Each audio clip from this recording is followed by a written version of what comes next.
best job in the world. I'm a doctor. No, believe me, that's not why. I'm an obesity doctor.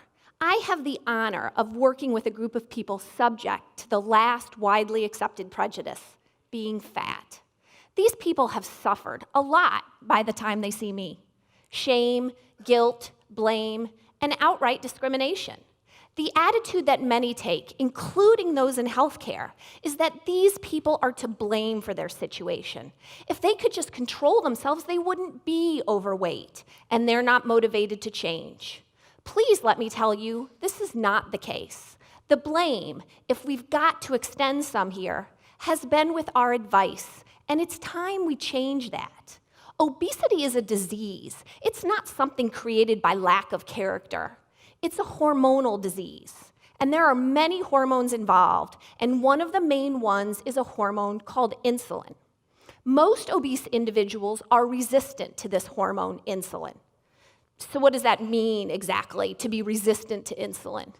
Well, insulin resistance is essentially a state of pre-pre type 2 diabetes. Insulin's job is to drive glucose or blood sugar into the cells where it can be used.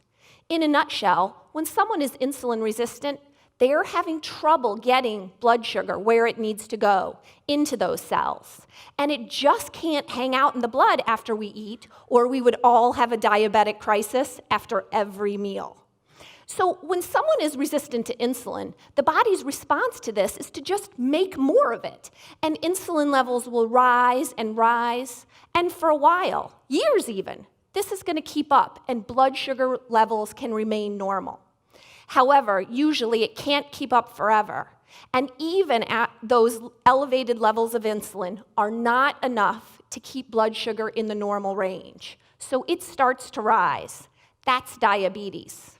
It probably won't surprise you to hear that most of my patients have insulin resistance or diabetes. And if you're sitting there thinking, that's not me, you actually might want to think again, because almost 50% of adult Americans now have diabetes or prediabetes. That is almost 120 million of us. But that's hardly everyone who has issues with insulin, because as I was saying, people have elevated insulin levels due to insulin resistance for years, even decades before the diagnosis of even prediabetes is made. Plus, it's been shown that 16 to 25% of normal weight adults are also insulin resistant. So in case you're keeping track, this is a heck of a lot of us. So the trouble with insulin resistance is, if it goes up, we are at great risk for developing type 2 diabetes. But also, insulin makes us hungry, and the food we eat much more likely to be stored as fat. Insulin is our fat storage hormone. So we can start to see how it's going to be a problem for diseases like obesity and metabolic issues like diabetes. But what if we trace this problem back to the beginning and we just didn't have so much glucose around that insulin needed to deal with? Let's take a look at how that could be. Everything you eat is either a carbohydrate, a protein, or a fat. And they all have a very different effect on glucose and therefore insulin levels, as you can see on the graph. So when we eat carbohydrates, our insulin and glucose are going to spike up fast. And with proteins, it looks a lot better. But take a look at what happens when we eat fat. Essentially nothing, a flat line. And this is going to wind up being very important. So now I want to translate that graph for you into a real-world situation. I want you to go back and think about the last time you ate an American version of Chinese food. We all know there's rules associated with this, right? And the first rule is you're going to overeat, because the stop signal doesn't get sent until you are literally busting at the seams. Rule number 2 is in an hour, you're starving. Why? Well, because the rice in that meal caused glucose and insulin to skyrocket, which triggered hunger, fat storage, and cravings. So, if you're insulin resistant to begin with, and your insulin levels are already higher, you really are hungrier all the time. And we have this set up. Eat carbs, your glucose goes up, your insulin goes up, and you have hunger and fat storage.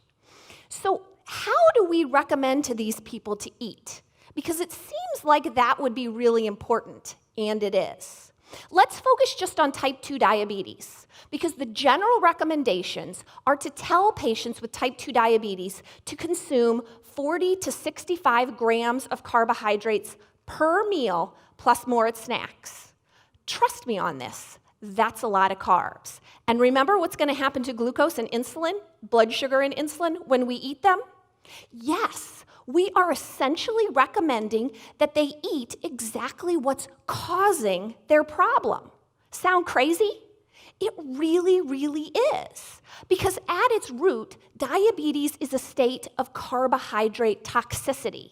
We can't get the blood sugar into the cells, and that causes a problem in the short term, but the long-term consequences are even greater. And insulin resistance is essentially a state of carbohydrate intolerance. So why, oh why, do we want to continue to recommend to people to eat them? The American Diabetes Association guidelines specifically state that there is inconclusive evidence to recommend a specific carbohydrate limit.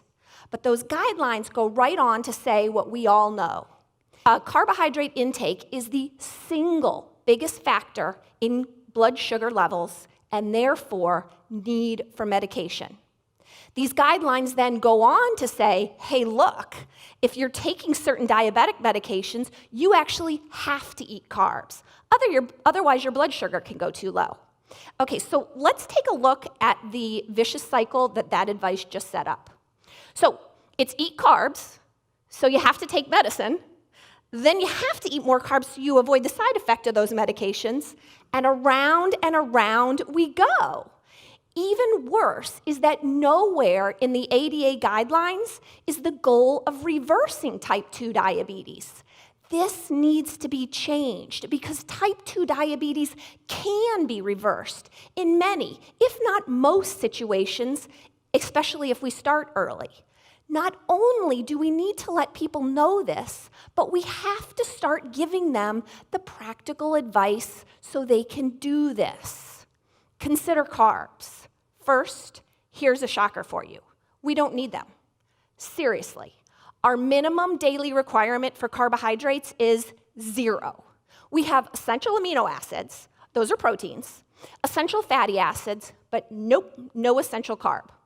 A nutrient is essential if we have to have it to function, and we can't make it from something else.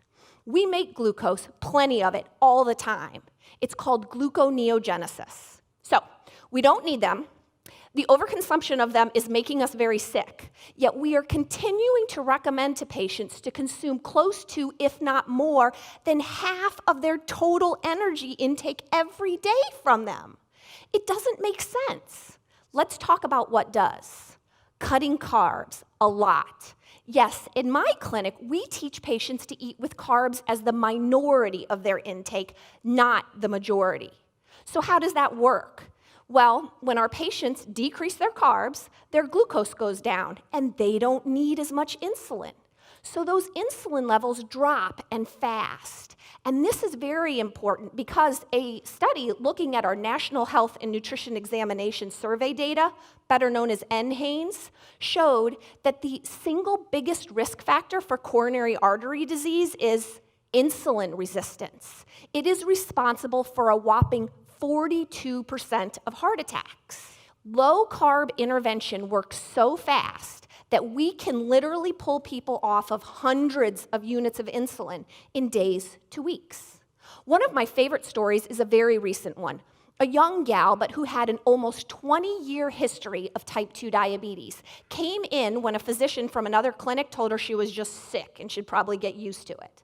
Her diabetes was way out of control. This despite the fact that she was on multiple medications, including almost 300 units of insulin that was being injected into her continuously every day via a pump. All of this, remember, blood sugar still out of control. So we put her on a low-carb diet, and now let's fast forward 4 months. She lost weight, yes, but better than that, sick no more. Her blood sugar levels were now normal all of the time. This on, get this, no diabetes medication. Gone was the 300 units of insulin, no more insulin pump, no more pricking her finger multiple times each day. Gone, all of it, no more diabetes. One of the greatest joys of my job is to be able to tell a patient like this that they no longer have diabetes, and we ceremoniously take it off their problem list together. So, are they cured? Is this a miracle? We'll leave that grandstanding to Dr. Oz. Cured would imply that it can't come back. And if they start eating excessive carbs again, it will. So no, not cured, but they don't have diabetes any longer. It's resolved, and it can stay that way as long as we keep away the cause. So what does this look like then? How does somebody eat this way? Well, first let me tell you what it's not. Low carb is not zero carb, and it is not high protein. These are common criticisms that are so frustrating because they're not true. Next, if we take the carbs out, what are we going to put in? Because remember, there's only 3 macronutrients. If one goes down, one has to go up. My patients eat fat, and a lot of it. What, you say? I mean, what's going to happen when you eat fat? Well, let me tell you, you're going to be happy because fat tastes great and it is incredibly satisfying. But remember, fat is the only macronutrient that's going to keep our glucose, blood sugar, and insulin levels low, and that is so important. So I want you to now hear my simple rules for eating. These rules, you have to remember, are even going to be more important if you are one of the tens of millions of Americans who have trouble with insulin levels. Rule number 1, if it says light, low fat, or fat-free, stays in the grocery store, because if they took the fat out, they put carbs and chemicals in. Rule number 2, eat food. The most important rule in low-carb nutrition. Real food does not come in a box, and no one should have to tell you real food is natural. You should know that when you look at it. Don't eat anything you don't like. And eat when you're hungry. Don't eat when you're not, no matter what the clock says. And number 5 is a simple way to remember what we want to avoid. No GPS. No grains, no potatoes, and no sugar. That last one is a biggie, right? No grains? Yeah, no grains. But we have to have them. Nope, they're a carb. But whole grains are so good for us. Well, first of all, there are actually very few foods out there that are truly whole grain, even when they say they are. Most foods that purport themselves to be whole grain are highly processed and the fiber benefit ruined, or they're coming with highly refined flour, usually both of these things. So if you are one of the truly insulin-sensitive people, you can eat real whole grain. But if you are in the enormous slice of our population with insulin issues, it's making things worse. So what if you are one of the real insulin-sensitive people? Can you still eat this way? Yes, I'm a great example. Over a year ago, I decided I would cut my carbs as low as I recommend to my diabetic patients. Now, it's not mandatory for my health like it is for theirs. I'm not insulin resistant, so would this be a problem? No, that's just the thing.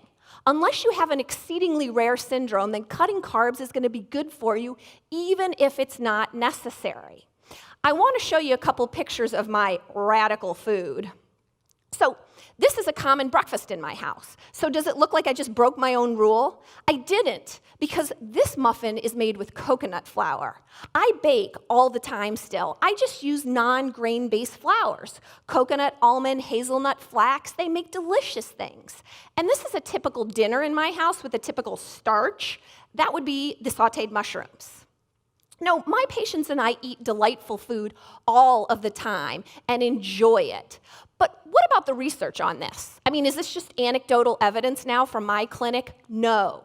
There are dozens of randomized controlled trials looking at low-carb intervention for things like diabetes, cardiovascular risk factors, obesity. They're consistent. It works. There are even a large number of studies showing that low-carb nutrition decreases inflammatory markers, which is making it really exciting for diseases like cancer. We just finished a study in our clinic, and what we did is we took 50 type 2 diabetic patients that were treated with our low-carb, high-fat-based program, and we compared them to 50 patients who were treated with the ADA guidelines. And after 6 months, not only did we find a significant metabolic advantage for the low-carb group, but, and let's face it, this is important, a huge cost savings. Our analysis showed that our patients could save over $2,000 a year just on the diabetes meds they were no longer taking. Just think how fast that adds up in our diabetes epidemic now that we are spending $250 billion a year on in this country. So I want to show you a slide now that demonstrates where that savings is coming from. So this is looking just at the insulin difference in the two groups after 6 months. And what we can see is that the low-carb group was able to decrease their insulin by almost 500 units a day. Whereas in the ADA-treated group, they had to increase their insulin by almost 350 units a day. Two important things. Number one, insulin's expensive. And number two, not all the people in this study were even on insulin, which makes these results even more impressive. But what I would say is that this graph really represents two different approaches to treating this disease. The first, our group with the goal of reversing disease, meaning they need less medicine. And the second group, which very clearly aligns with the ADA guidelines, which states that diabetes is a progressive disease requiring more medicine over time. Progressive, unless we take away the cause. So what's the problem then? Why is this not everywhere? Why isn't low carb the norm?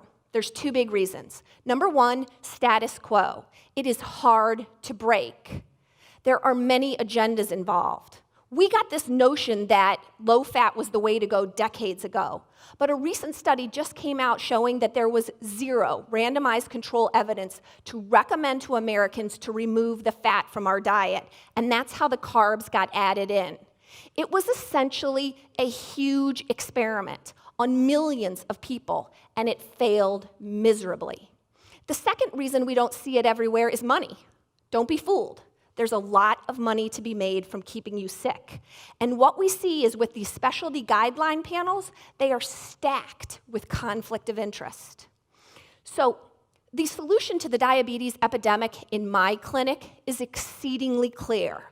Stop using medicine to treat food. And for a disease whose root cause is carbohydrates, take away the carbohydrates, or at least cut them, so we can remember what we used to know. We knew it a long time ago. This was said thousands of years ago, and we need, in this day and age, to get back to that notion. Thank you.